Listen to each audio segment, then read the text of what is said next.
Rich mother-in-law hands broom to mock cleaning. Lady bride at wedding. But what the groom does. Sarah Miller trembled when she saw her mother-in-law stand up in the middle of the wedding ceremony. Her heart beat faster because she already knew that fake smile Eleanor Harrington always wore before humiliating her in public. It was at the most sacred moment of the ceremony that the businesswoman walked to the altar with firm steps. Before 200 elegant guests in the most expensive grand ballroom in New York City, she handed a straw broom to her daughter-in-law and shouted that she had better get used to her place in the family. Silence took over the room as Sarah held the object with her hands trembling nervously. The muffled laughter and looks of contempt from those present made her cheeks burn with shame.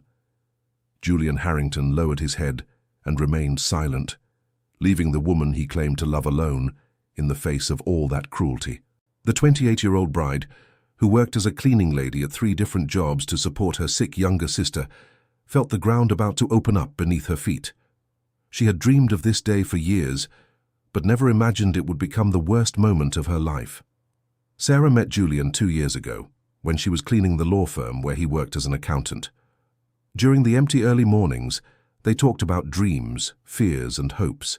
He seemed different from the other wealthy men she knew from work. Julian spoke fondly about his simple life in rural Virginia, where he grew up before moving to New York City. What began as casual conversations turned into planned meetings. Julian would always wait for her to finish her shift so they could have coffee together at a nearby diner. Sarah felt special when he looked into her eyes and asked about the books she read in her spare time. It was the first time in her life that someone showed genuine interest in her thoughts and opinions. For 6 months, they met in secret. Sarah didn't tell her sister Emily about the romance because she was afraid of creating hopes that could be dashed. Emily had been hospitalized for 3 years, fighting a blood disease that required expensive treatments. All the money Sarah earned was used to pay for doctors and medicine. It was on a rainy December night that Julian officially asked Sarah to be his girlfriend. They were sitting on a bench in a square near the office when he held her hand and said he wanted to introduce her to his family. Sarah felt a mix of joy and terror because she knew the social class difference would be a problem. The first time Sarah met Eleanor was a complete disaster. The mother-in-law received her at the Harrington mansion in the Upper East Side with an icy smile and sharp questions about her family and background. Eleanor made it clear from the first minute that she considered Sarah unsuitable for her only son. During dinner, Eleanor asked about Sarah's parents with a tone that made her contempt obvious. When she learned that the young woman had been raised in an orphanage since age 10, after her parents died in a car accident, the businesswoman exchanged a meaningful look with her husband. The awkward silence that followed made Sarah want to disappear right then and there. Julian tried to ease the situation by changing the subject, but the damage was already done. Eleanor spent the rest of the night making indirect comments about people who tried to marry for financial gain. Sarah left there certain that she would never be accepted into that family. In the following months, Eleanor did everything to sabotage her son's relationship. She hired private detectives to investigate Sarah's past and discovered intimate details about her life at St. Jude's Orphanage in upstate New York. The mother-in-law used that information to humiliate the daughter-in-law at family gatherings, always with seemingly innocent comments that hid pure poison. Sarah tried to ignore the provocations out of love for Julian, but Eleanor's words cut deep. The mother-in-law had a gift for finding exactly where to apply pressure to cause the most emotional pain. She would comment on the importance of the birth family, about traditions passed down from generation to generation, always looking directly at Sarah when she spoke. The situation got worse when Julian decided to propose to Sarah. Eleanor tried to convince her son to reconsider his decision, arguing that he was making a mistake that would hurt the entire family. She even cried in front of him, saying she was worried about the future of the family business and the Harrington reputation. Julian felt torn between his love for his girlfriend and the constant pressure from his mother. He depended financially on his family because he had worked at Harrington Construction ever since he graduated with a degree in accounting. The idea of confronting Eleanor and risking losing his job terrified him. Sarah noticed her fiancé's hesitation, and it wounded her deeply. She loved Julian, but she didn't want him to marry her out of pity or obligation. For several nights, she thought about ending the relationship to keep him from having to choose between her and his family. It was during a difficult conversation that Julian revealed to Sarah just how financially dependent he was on his mother. The Harrington company had million-dollar contracts, and he earned a salary well above the market average. Leaving the company would mean starting his professional life over from scratch in a field where family connections were essential. Sarah understood her fiancé's complicated position, but that didn't lessen the pain of feeling like a burden in his life. She started working even more overtime to save money and prove that she could contribute financially to the marriage. Her routine became waking up at 5 in the morning to clean a commercial building, working at a school during the day, and cleaning a medical office at night. Dear listener, if you're enjoying the story, go ahead and leave a like and, most importantly, subscribe to the channel. It really helps us who are just starting out. Now, continuing. The stress of the grueling routine and family conflicts began to take a toll on Sarah's health. She lost a lot of weight and developed constant headaches. Emily noticed the change in her sister and tried to convince her to call off the wedding if it was causing her so much harm. Emily had improved considerably with her treatment and could now talk more clearly about her sister's problems. She saw how Sarah came home emotionally shattered after every encounter with the Harrington family. The younger sister, even while sick, had a wisdom that impressed Sarah. During a visit to City General Hospital, Emily held her sister's hand and said she deserved to be loved unconditionally. She reminded Sarah of how they had survived the hardships of St. Jude's orphanage by always supporting each other. Emily didn't want to see her sister shrink herself to please people who didn't value who she truly was.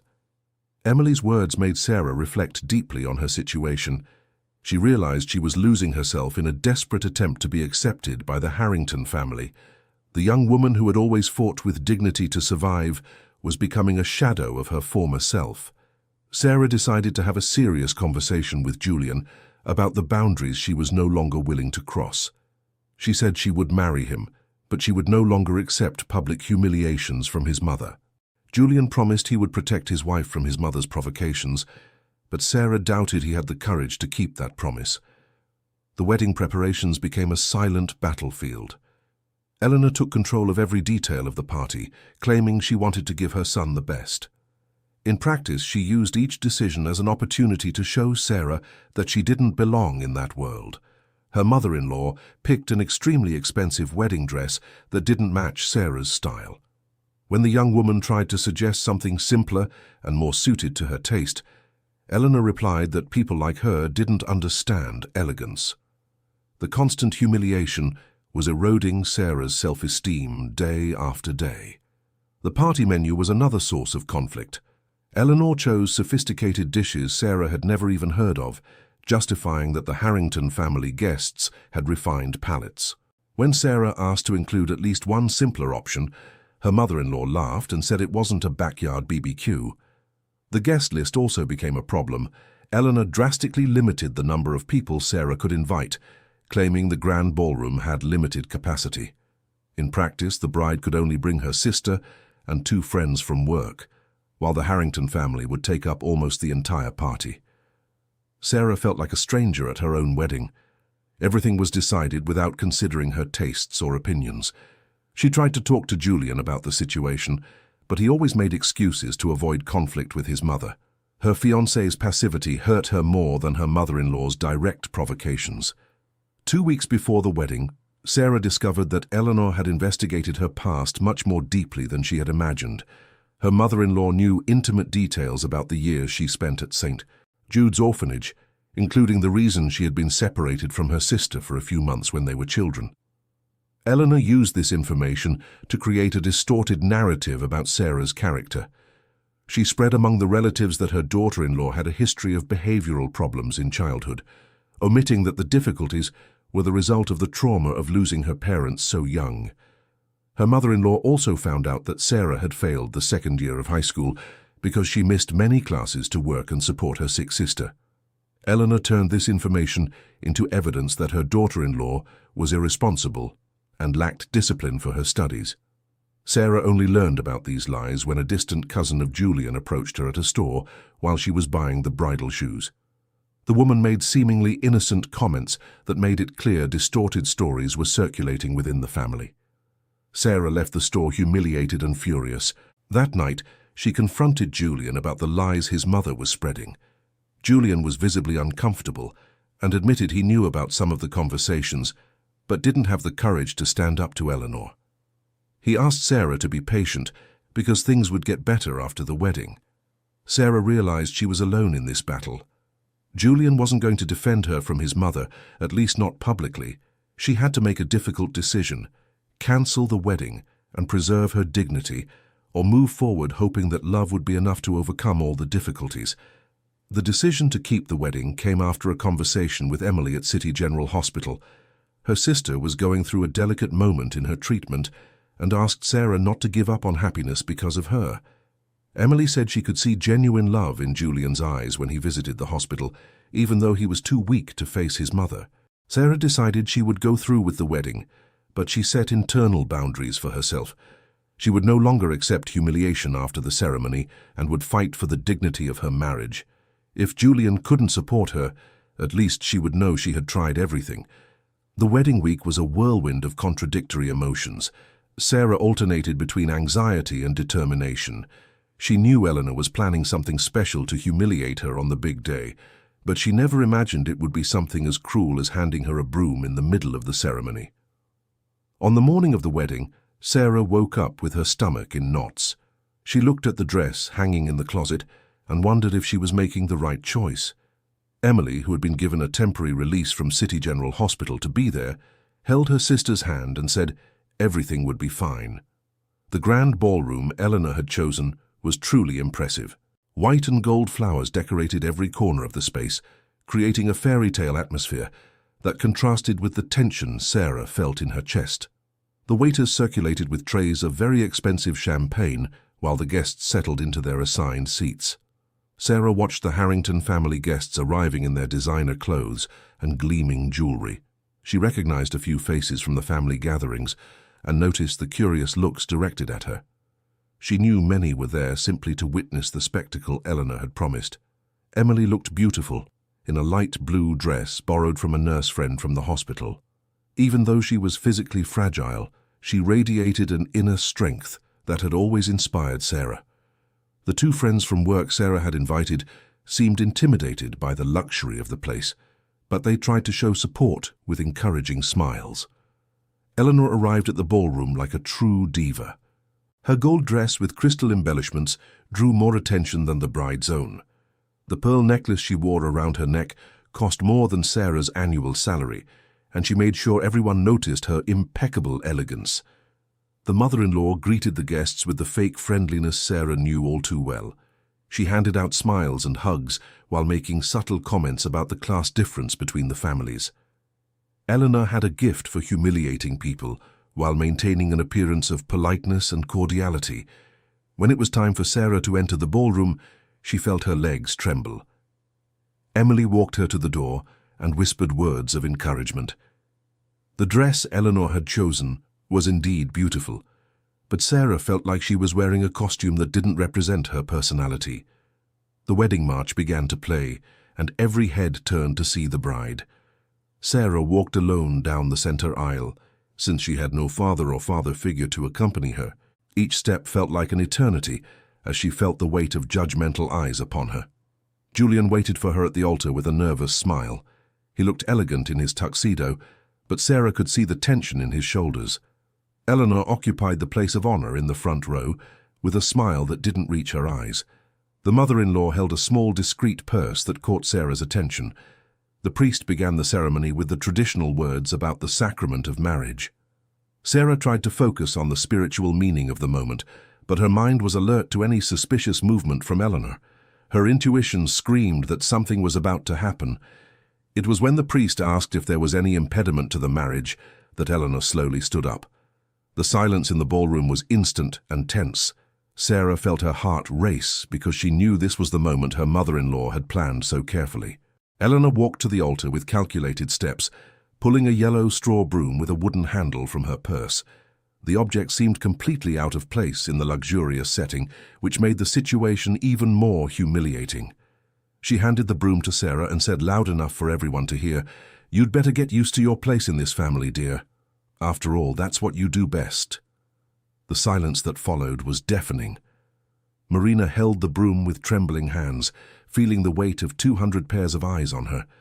A few muffled laughs started to emerge among the Moreira family's guests, while others seemed shocked by the cruelty of the gesture. Julian stood paralyzed for a few seconds that felt like hours. Marina looked at him, expecting a reaction, a defense, anything that would show he was on her side. But the groom just lowered his head, unable to stand up to his mother in front of so many people. The humiliation burned like fire in Marina's chest. She gripped the broom firmly and looked directly into Eleanor's eyes. For a moment, everyone present saw two women measuring their strength in a silent battle of wills. Marina felt an inner strength she didn't know she possessed. Instead of running away or breaking down in tears as Eleanor expected, she straightened her shoulders and spoke with a firm voice so everyone could hear. "Thank you, Mrs. Harrington. This broom will always remind me of where I came from and how I got here with honor and hard work. I'm not ashamed of my past or my work." Marina's unexpected response left Eleanor momentarily thrown off. The mother-in-law hadn't expected her daughter-in-law to react with such dignity after being publicly humiliated. Her plan was to make Marina flee the altar in tears, calling off the wedding. The priest, clearly uncomfortable with the situation, tried to resume the ceremony by asking everyone to return to their seats.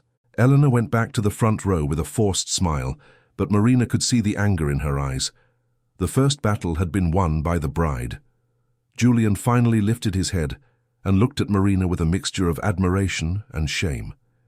He realized in that moment the strength of the woman he was marrying and the cowardice he had shown by not defending her from his mother. The ceremony continued, but the atmosphere had completely changed. The wedding vows took on a deeper meaning after the broom incident. When Marina promised to love Julian in joy and in sorrow, in wealth and in poverty, her words carried the weight of the humiliation she had just faced. She was saying she loved him even though he was too weak to protect her. Julian spoke his vows with a choked voice, realizing that the words about protecting and honoring his wife sounded hollow after his silence in the face of his mother's attack. He knew he would have a lot to prove to win back Marina's respect. The kiss moment was awkward. Marina kissed her husband, but without the passion she had dreamed of for that moment. The applause was polite, but cold. Many guests were still processing the bizarre scene they had witnessed. Dear listener, if you're enjoying the story, go ahead and leave a like and especially subscribe to the channel. It really helps us who are just starting out. Now, continuing. The wedding reception that followed was an exercise in emotional endurance for Marina. Eleanor continued her provocations in a more subtle way, making seemingly innocent comments that carried venom. She introduced Marina to the guests as the girl who won over my son, always emphasizing the word won over, in a way that suggested financial interest. During dinner, Eleanor told embarrassing stories about Marina's humble origins. She talked about the importance of refined education and traditional family values, always looking meaningfully at her daughter-in-law. The Moreira family's guests laughed at the comments, while the few friends Marina had felt increasingly out of place. Marina kept a forced smile on her face, but inside she was boiling with rage. She knew that reacting publicly would only give Eleanor more ammunition to use against her. Her mother-in-law's strategy was clear: provoke an emotional outburst that would confirm for everyone that Sarah didn't have enough class for the family. Julian tried to smooth over the awkward situations by changing the subject or making jokes, but he never directly confronted his mother. His passivity was causing more damage to Sarah's dignity than Eleanor's provocations themselves. The bride felt completely abandoned by the man who had promised to protect her. It was during the best man's speech that the situation took an unexpected turn. Charles Bennett was a lawyer and partner at the law firm where Julian worked before joining the family business. He knew the Harrington family dynamics well and decided to use his speech to make revelations no one expected. Charles began by talking about his friendship with Julian and how he admired the integrity of the young accountant's character. But then he changed his tone and said he admired even more the courage of a woman who worked 16 hours a day to support a sick sister and still found time to study at night. The best man revealed that Sarah had been pursuing a teaching degree at night school for 3 years, paying the tuition with money left over after covering Emily's treatment. That information was unknown to the Harrington family because Sarah kept her studies a secret, afraid they would be just another reason for humiliation. Charles went on to say that Sarah had passed a civil service exam for a city school teacher position and would start working the following month. He praised her determination to seek knowledge and professional growth, even while facing so many financial and personal hardships. The best man's revelations caused a surprised murmur among the guests. Many realized they had judged Sarah based only on the prejudices fueled by Eleanor. The image of a gold-digging opportunist began to crumble in the face of the facts presented. Eleanor was visibly irritated by Charles's speech. She hadn't expected anyone to take Sarah's side publicly, especially with information that painted her daughter-in-law as an admirable person. The mother-in-law tried to minimize the impact by making sarcastic comments about modest professions. Sarah was moved by the best man's words, but also embarrassed to have her secrets exposed. She preferred to keep her personal achievements private because she didn't want to seem like she was trying to impress her husband's family. Excessive humility was a defense mechanism she had developed since childhood. Emily, who was sitting at a nearby table, couldn't hide her tears of pride for her sister. She knew better than anyone the sacrifices Sarah had made to study and work at the same time. Seeing her sister publicly recognized for her qualities was a moment of pure happiness. Julian looked at his wife with different eyes after the best man's speech. He knew Sarah's determination, but he didn't have the full measure of her academic and professional achievements. The shame of not having defended such an admirable woman grew even heavier in his chest. After Charles's speech, several guests approached Sarah to talk. Some indirectly apologized for their hasty judgments and praised her journey of overcoming adversity. The change in atmosphere in the ballroom was noticeable, leaving Eleanor increasingly isolated in her smear campaign. One guest in particular caught Sarah's attention. Mrs. Margaret was a woman of about 70, elegantly dressed, who introduced herself as an old friend of the Harrington family. She had observed the whole situation in silence, but now seemed determined to talk to the bride. Mrs. Margaret asked if she could speak privately with Sarah. They moved to a more secluded corner of the ballroom, where the elderly lady revealed that she had known Julian's late father very well. She said she was worried about Eleanor's behavior and wanted to share some important truths. The lady revealed that Albert Harrington, Julian's father, was a man of integrity who would never approve of the cruel treatment his daughter-in-law was receiving. He had built the family business on values of honesty and respect, principles that Eleanor had been systematically disregarding. Mrs. Margaret said Albert always helped employees in financial difficulty and treated everyone equally, regardless of social class. If he were alive, he would have welcomed Sarah with open arms and confronted Eleanor about her prejudiced attitudes. Even more intriguing was when Mrs. Margaret mentioned that Albert had family secrets Eleanor preferred to keep buried. The lady didn't go into details at that moment, but she made it clear that the Harrington family wasn't as perfect as Eleanor liked to make it seem. Sarah was curious about those secrets, but Mrs. Margaret said it wasn't the right time for deep revelations. She only advised the young woman not to let herself be intimidated by Eleanor and promised they would talk more on another occasion. The conversation with Mrs. Margaret gave Sarah renewed energy to face the rest of the night.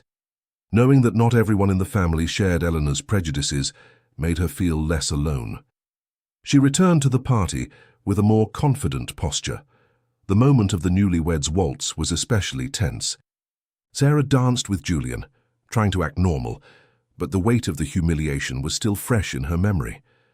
Julian whispered apologies in her ear, but the words rang hollow without concrete actions to back them up. During the dance, Eleanor circulated among the guests, making spiteful comments about her daughter-in-law's performance on the dance floor. She criticized everything from her posture to her dress, always with that seemingly polite tone she used to disguise the cruelty of her words. Sarah decided she wouldn't endure any more silent humiliations. When the music ended, she walked over to where Eleanor was talking with a group of friends and asked to speak in private. The mother-in-law accepted the invitation with a smile that fooled no one. In an isolated corner of the ballroom, Sarah looked Eleanor straight in the eyes and said she would no longer accept disrespect. She made it clear that she respected her mother-in-law's position in the family, but she demanded the same respect in return. The firmness in Sarah's voice surprised Eleanor. The mother-in-law tried to downplay the situation, claiming it was all just misunderstandings. She used the condescending tone typical of someone who doesn't take another person's words seriously. Eleanor said Sarah was too sensitive and needed to develop more resilience to be part of the family. Sarah replied that sensitivity wasn't weakness and that she wouldn't allow anyone to mistake good manners for submission. She said she had come that far with dignity and would continue to maintain her integrity, no matter the pressures she faced. The conversation was interrupted by the arrival of Mrs. Margaret, who had been watching the confrontation from a distance. The elderly lady said she would like to speak with both of them and suggested they find an even more private location. Eleanor was visibly uncomfortable with the presence of the family friend. The three of them went to a small sitting room adjacent to the main ballroom. Mrs. Margaret closed the door and said it was time for some truths to come to light. She looked seriously at Eleanor and mentioned that she knew about the private investigation she had ordered on Sarah. Eleanor tried to deny the accusations, but Mrs. Margaret said she had documented proof of the detective hires. She revealed that she had closely followed Eleanor's actions throughout the entire courtship and marriage process, growing increasingly outraged by the methods used.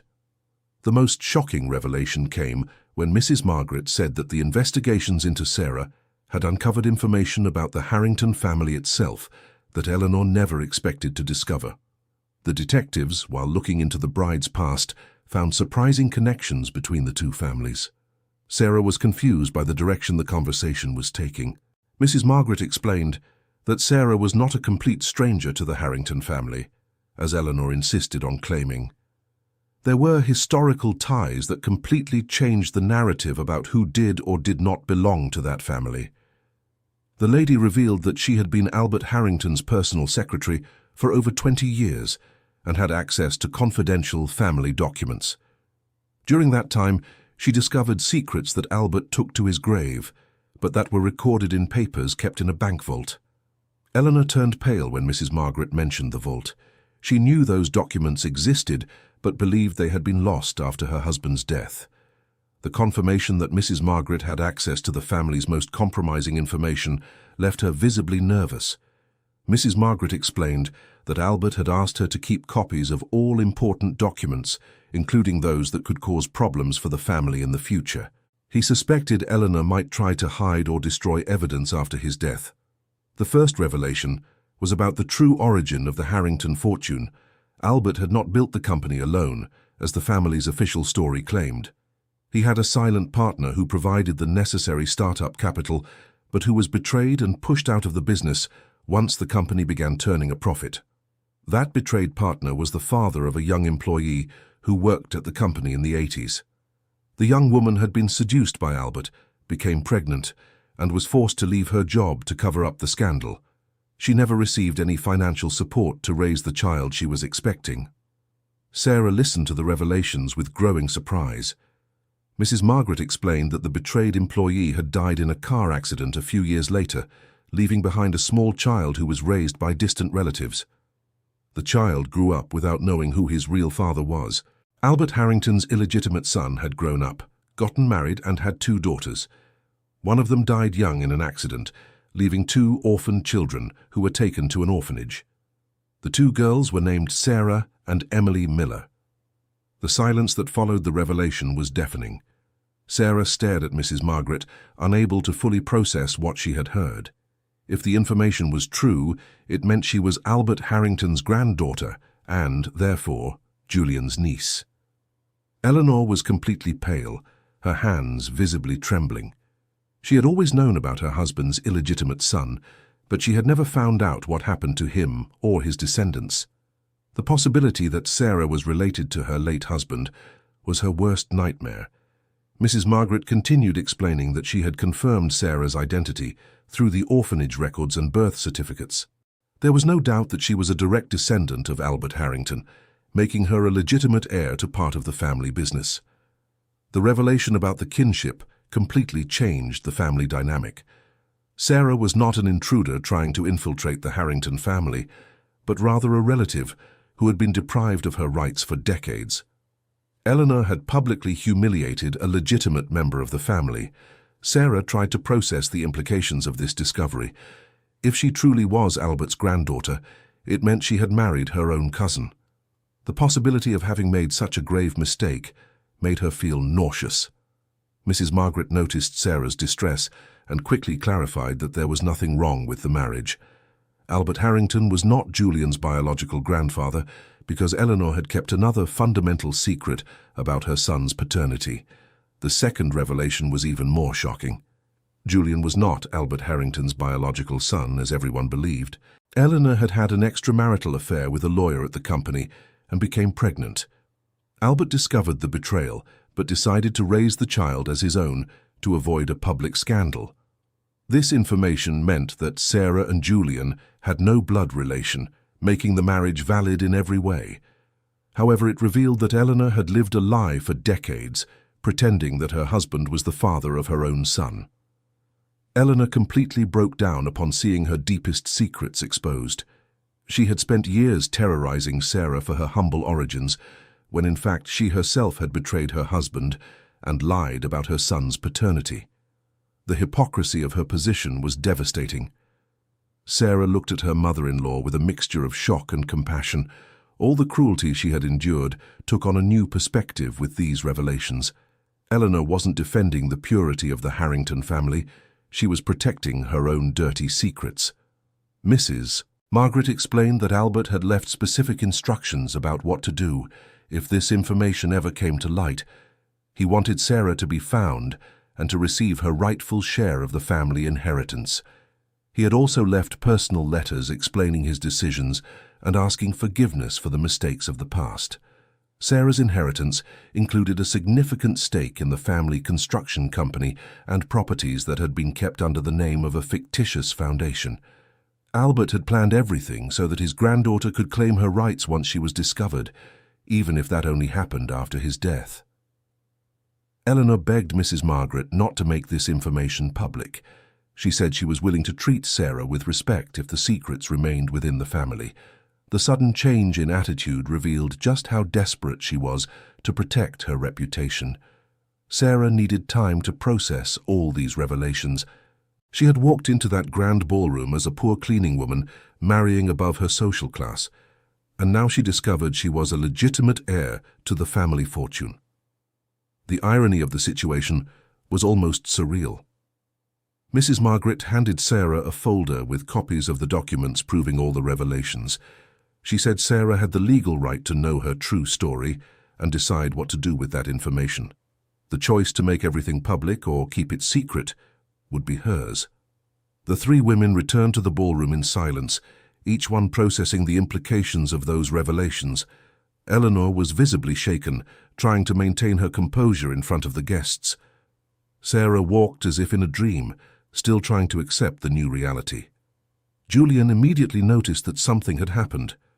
He approached his wife and asked if she was all right. Sarah said they would talk at home about important family matters, leaving her husband even more confused about what had gone on. The rest of the party passed in a blur for Sarah. She greeted guests and smiled for photos, but her mind was fixed on Mrs. Margaret's revelations. The straw broom that Eleanor had handed over with such contempt now carried a completely different meaning. Eleanor avoided any eye contact with Sarah for the rest of the night. The mother-in-law who had started the party as an arrogant queen now seemed like a defeated woman. Her secrets were in the hands of the daughter-in-law she had tried to humiliate publicly. When it came time for Sarah to toss the bouquet, she looked at the unmarried women gathered and thought about how life can change radically in a matter of hours. She threw the flowers hard, as if she were symbolically freeing herself from a past of humiliations. Emily managed to catch the bouquet, despite her fragile condition. The two sisters embraced, overcome with emotion, without Emily knowing that Sarah had discovered far more about their family than she ever imagined possible. The hug carried the weight of a lifetime of shared struggles. The guests began to say their goodbyes as the party came to an end. Many approached Sarah to praise her elegance and strength throughout the ceremony. She received the compliments politely, but her mind was somewhere else entirely. Eleanor said a cold farewell to her son and daughter-in-law, avoiding any display of affection that might seem fake under the circumstances. She knew her relationship with Sarah had changed forever and that she would have to find a new way to handle the situation. Mrs. Margaret approached Sarah before leaving and whispered that she would support whatever decision she made about the documents. The older woman said Albert would be proud to know that his granddaughter had become such a dignified and strong woman. Sarah and Julian drove home in silence in the car. The groom tried to make conversation about the party, but he could tell his wife was distant and lost in thought. He attributed her behavior to exhaustion and the tension of the day, with no idea about the revelations he had missed. At home, Sarah sat on the bed still wearing her wedding dress and opened the folder Mrs. Margaret had given her. The documents confirmed everything that had been revealed in the conversation.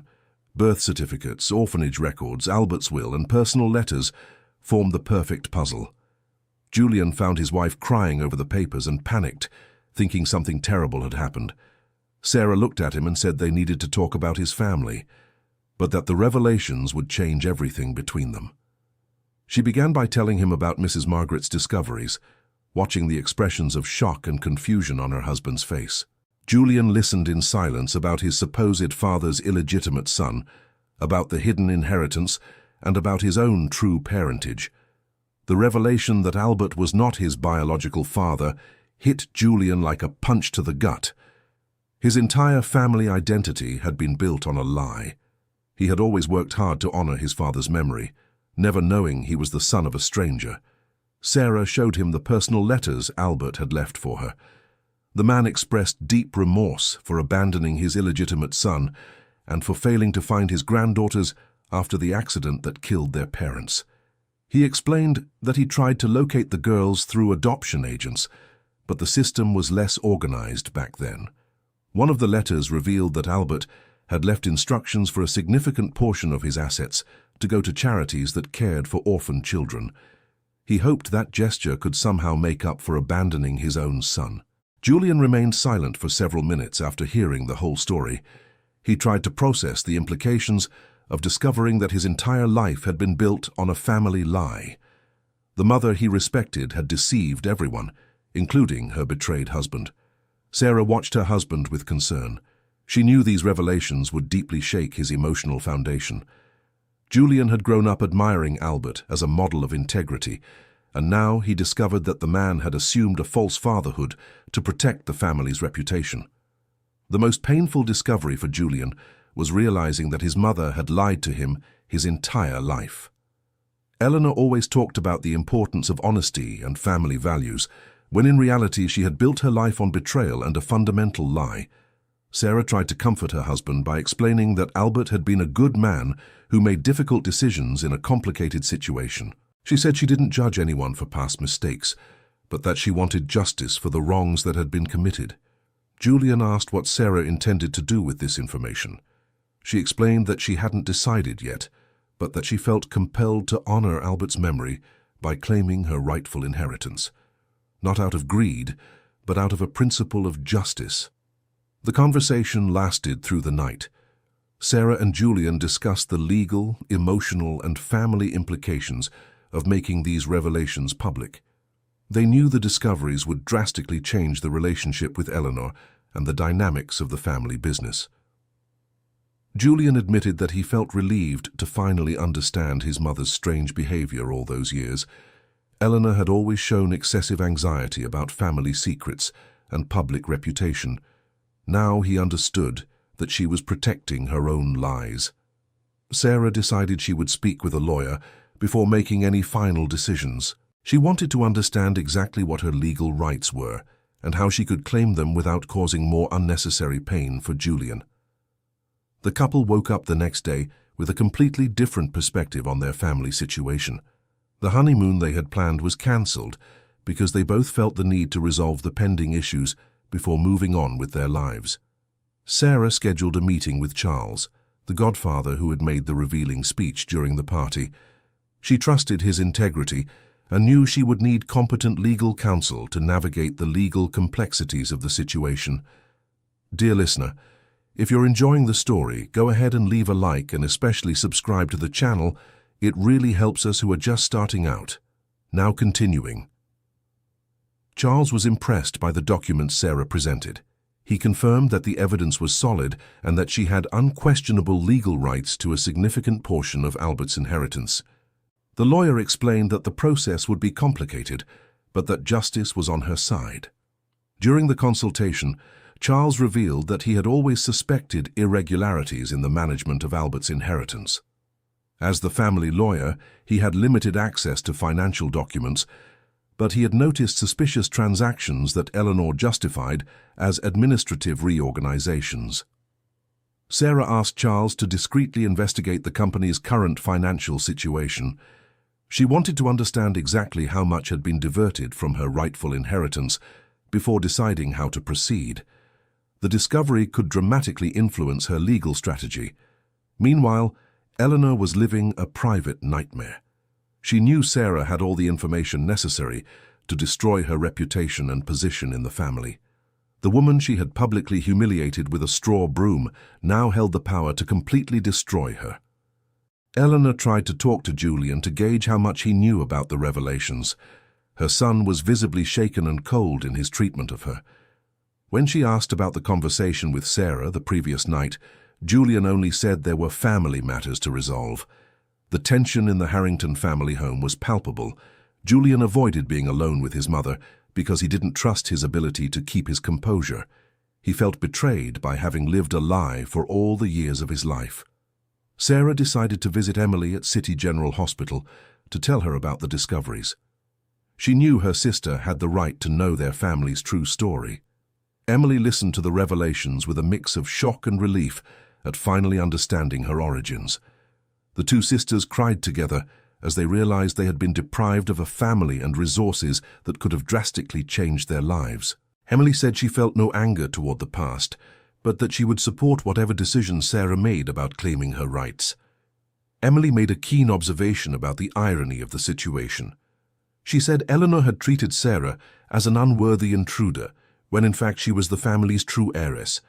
The straw broom handed over with contempt symbolized how appearances can be deceiving. Sarah realized she needed to make a decision that would affect not just her own life, but Emily's future as well. With the legitimate inheritance, they could secure the best medical treatment for her sick sister and a dignified life for both of them. Charles's financial investigation revealed irregularities far more serious than Sarah had imagined. Eleanor had not only embezzled her inheritance, but had also used company funds to finance a luxurious lifestyle. The real financial situation of Harrington Construction was compromised. Charles explained that Eleanor had created a complex network of shell companies to hide the embezzlement. Sarah's inheritance money had been invested in personal properties and financial holdings in the names of distant relatives who didn't even know they were being used. The most shocking discovery was that Eleanor had forged Albert's signature on several documents after his death. She had altered wills and contracts to guarantee total control over the family's assets. These forgeries constituted serious crimes that could result in prison time. Sarah found herself facing a complex moral decision. She could press criminal charges against Eleanor for the embezzlement and forgeries, ensuring full justice but completely destroying her husband's family, or she could pursue a civil settlement that recovered her inheritance without exposing the crimes. Julian was going through a deep existential crisis. He discovered that his entire life had been built on lies and that the mother he respected was a criminal. The company where he worked had been built with money stolen from his own wife. Sarah talked at length with her husband about the available legal options. She made it clear that her decision would be influenced by the attitude Eleanor showed from that moment forward. If her mother-in-law remained hostile, Sarah would not hesitate to seek full justice. Sarah's first decision was to demand an official family meeting, where Eleanor would have to publicly acknowledge her mistakes and agree to return the stolen inheritance. If her mother-in-law refused to cooperate, the next step would be a criminal lawsuit. Eleanor tried to negotiate through Julian, offering to return part of the inheritance in exchange for silence about the crimes committed. Sarah rejected any negotiation that didn't include public acknowledgement of the injustices and full restitution of the embezzled assets. The family meeting was scheduled for a week after the wedding. Sarah, Julian, Eleanor, and Mrs. Margaret met at Charles's office for a formal discussion about the family's future. The atmosphere was charged with tension and expectation. Sarah began the meeting by reading a letter she had prepared during the week.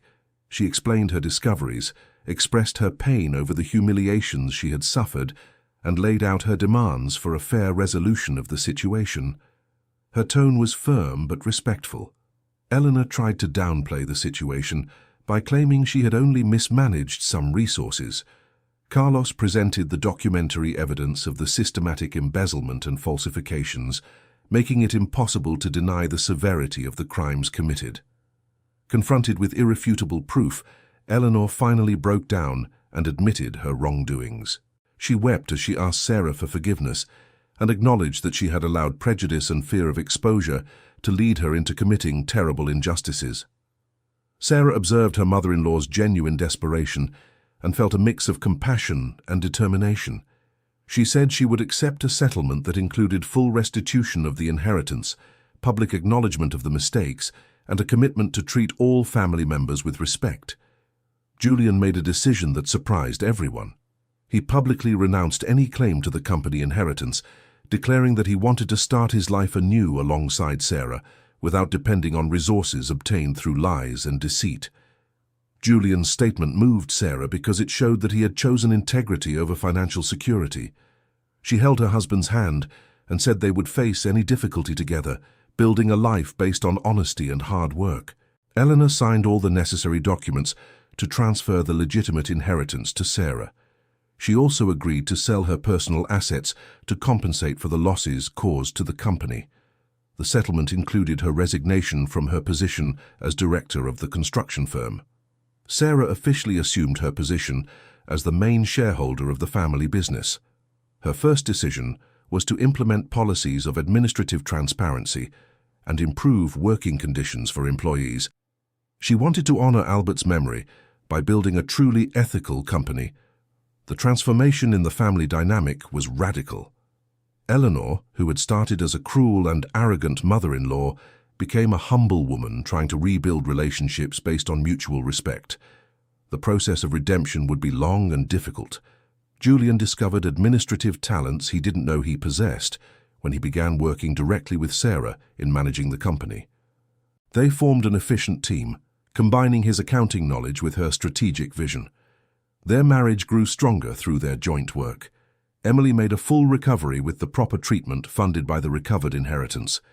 She decided to study business administration to help with the family company, creating a specialized division for social projects benefiting underprivileged communities. The story of the Broom became a legend within the company. Sarah kept the object in her office as a reminder that appearances can be deceiving and that dignity is priceless. New employees would always ask about the meaning of the broom on the wall.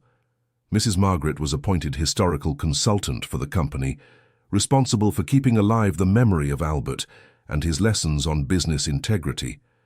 She organized a historical archive, documenting both the successes and the mistakes of the Harrington family.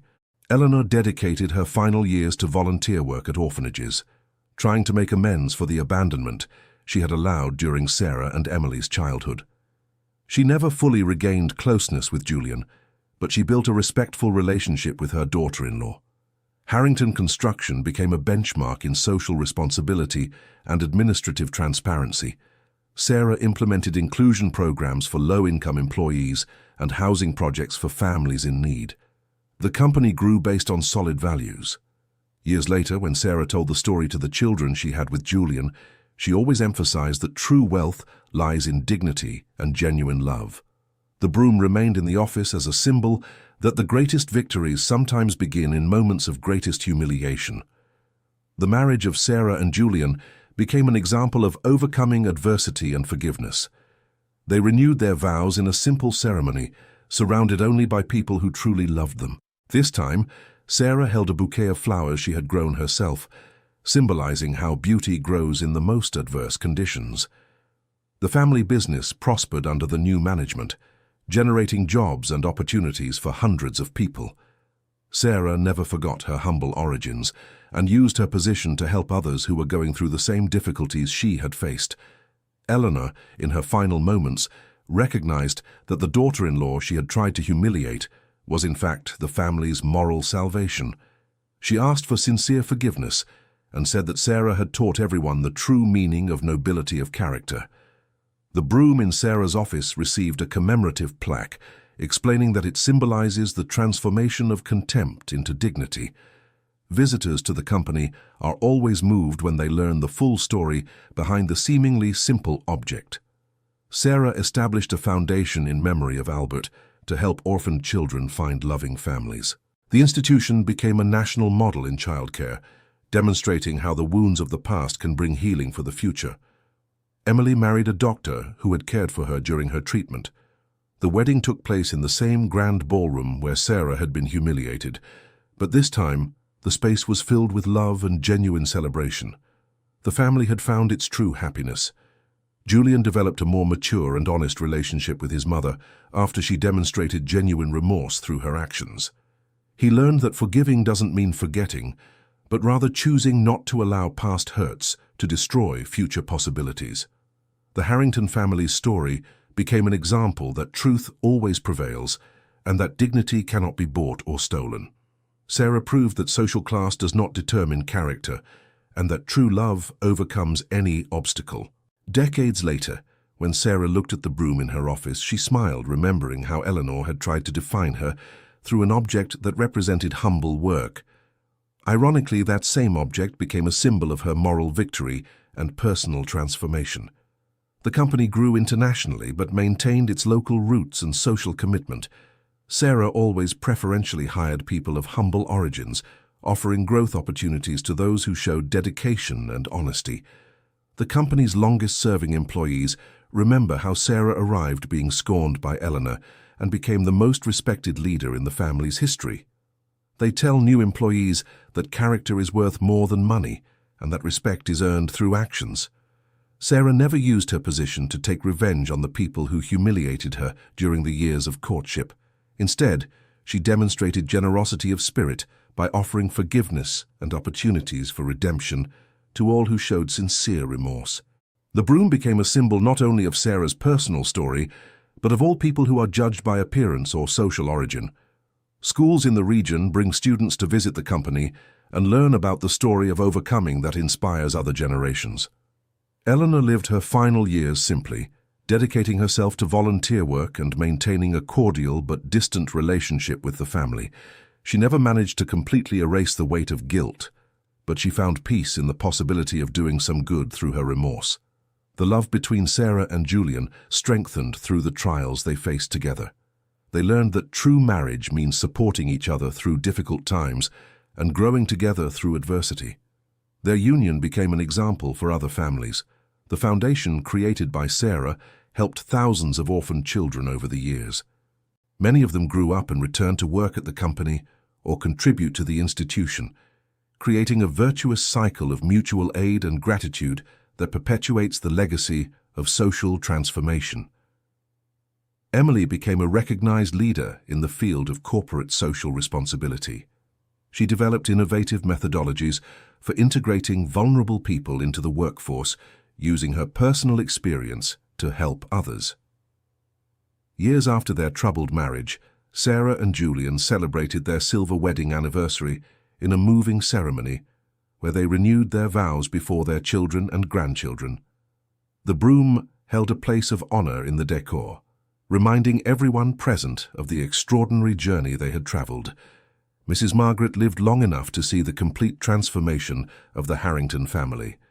In her memoirs, she documented the entire story for future generations, ensuring that the lessons learned would not be forgotten. Her dedication to the truth saved an entire family. The family business became a case study in business schools as an example of ethical and responsible management. Sarah frequently gave lectures on business leadership, always emphasizing that true success includes social responsibility and dignified treatment of all employees.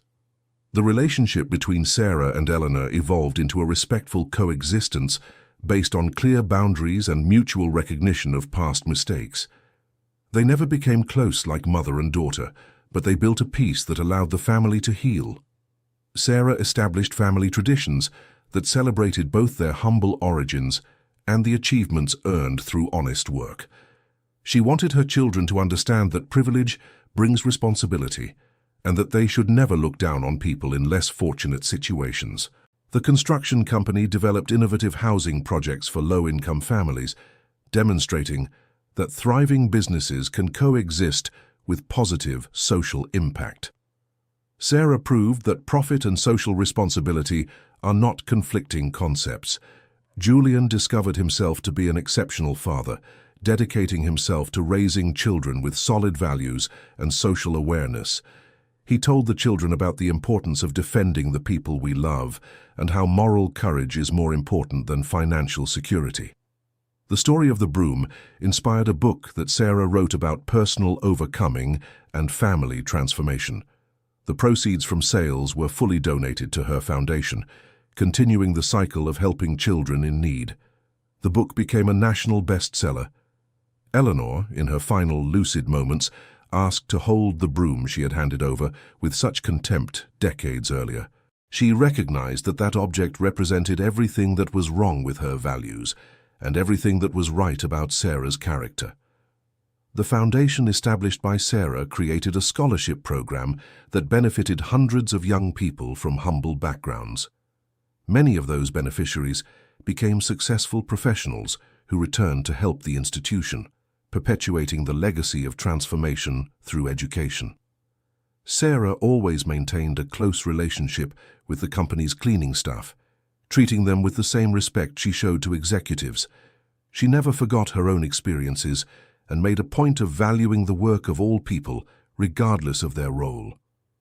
The company became a pioneer in social inclusion and community development programs. Sarah used her influence to inspire other business leaders to adopt similar practices, multiplying the positive impact far beyond the limits of her own company. Sarah's grandchildren grew up hearing the stories about Grandma's broom, learning that simple objects can carry deep meanings. They developed a keen social conscience and a commitment to continue the work of social transformation begun by the family. The broom remained in Sarah's office even after she stepped down as president of the company. The object became part of the family's historical legacy, reminding future generations that dignity and character are worth more than any material wealth. Sarah lived to see her great-grandchildren, telling them the same stories of overcoming adversity that she had told her children and grandchildren.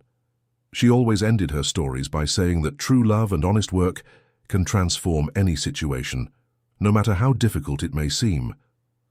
The family company celebrated its centennial with an exhibition that told the entire story of the Harrington family, including the mistakes and successes of each generation.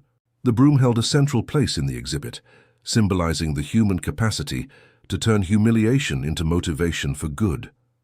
When Sarah passed away, at 92 years old, the whole city came to a standstill for her funeral. Thousands of people who had benefited from her generosity and social work paid their final respects. The broom was placed on the casket as a symbol of a life dedicated to dignity. The foundation continued to thrive under the direction of Sarah's children and grandchildren, keeping her philosophy alive that successful businesses must contribute to the well-being of the community. The social programs expanded to other regions of the country. Julian lived to be 95 years old, always proudly telling the story of how he married the bravest and most dignified woman he had ever known. He used to say that the greatest inheritance he could leave his children was Sarah's example of facing adversity while maintaining integrity. The house where Sarah and Julian spent their final years was turned into a museum dedicated to the family's history and the values they represented. The broom holds a prominent place in the main exhibition, continuing to inspire visitors of all ages.